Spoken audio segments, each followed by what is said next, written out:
بسم الله والصلاة والسلام على أشرف الأنبياء والمرسلين سيدنا ونبينا محمد وعلى آله وأصحابه ومن تبعوهم بإحسان إلى يوم الدين أما بعد السلام عليكم ورحمة الله وبركاته. Inshallah, I want to talk about an act of worship which most of us don't even recognize it to be an act of worship, subhanallah, which is tatabbarul Quran. Tatabbaru wa tafakkaru, pondering and contemplating over the meanings of the Holy Quran. Allah subhanahu wa ta'ala is mentioning this act 3 times in the Holy Quran. Firstly, He is mentioning it in Surah An-Nisa, where He was challenging the disbelievers, saying, Afala yatadabbaruna al-Quran, will they not ponder over the Holy Quran? وَلَوْ كَانَ مِنْ عِنْدِ غَيْرِ اللَّهِ لَوَجَدُوا فِيهِ اخْتِلَافًا كَثِيرًا. If this Quran was from anyone else besides Allah, then they would have found in it many contradictions. So the fact that you can see today from cover to cover, there's no even one contradiction. It is something that they should be pondering over. That's why Allah subhanahu wa ta'ala was challenging them when He said, أَفَلَا يَتَدَبَّرُونَ الْقُرْآنَ, will they not ponder over it? Also, second time where Allah subhanahu wa ta'ala is mentioning this act is in Surah Muhammad.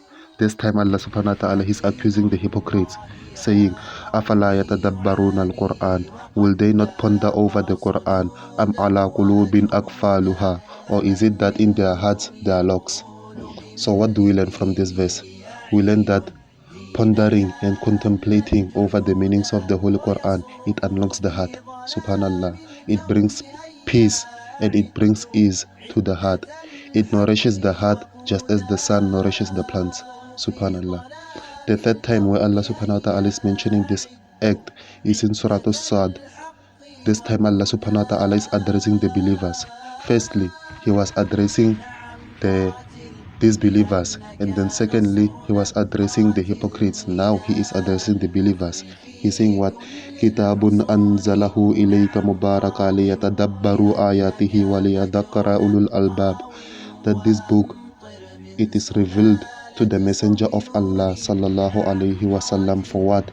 Liyatadabbaru ayatihi, so that they may ponder and contemplate and reflect over its verses.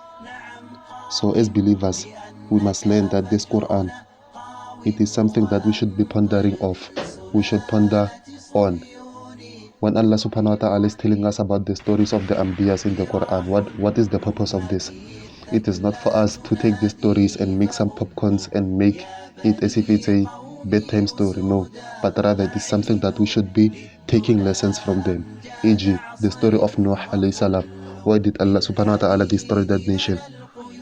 It was because they were engaged in the idol worshipping. So what do we learn from that story? That if even as we engage in the idol worshipping, Allah subhanahu wa ta'ala is going to do the very same thing that He did to the people of Noah. That is the reason for Allah subhanahu wa ta'ala to tell us about these stories.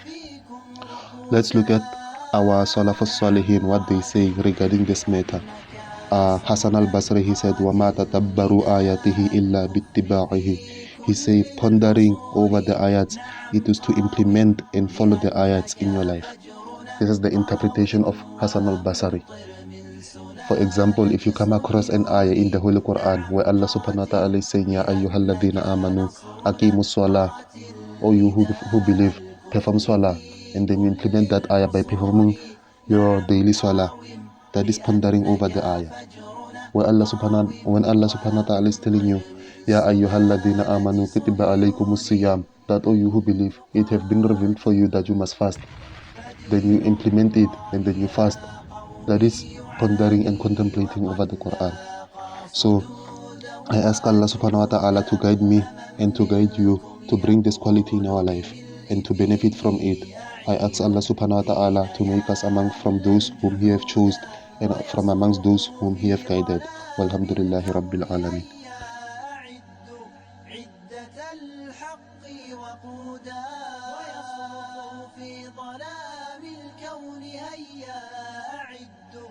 عدة الحق وقودا.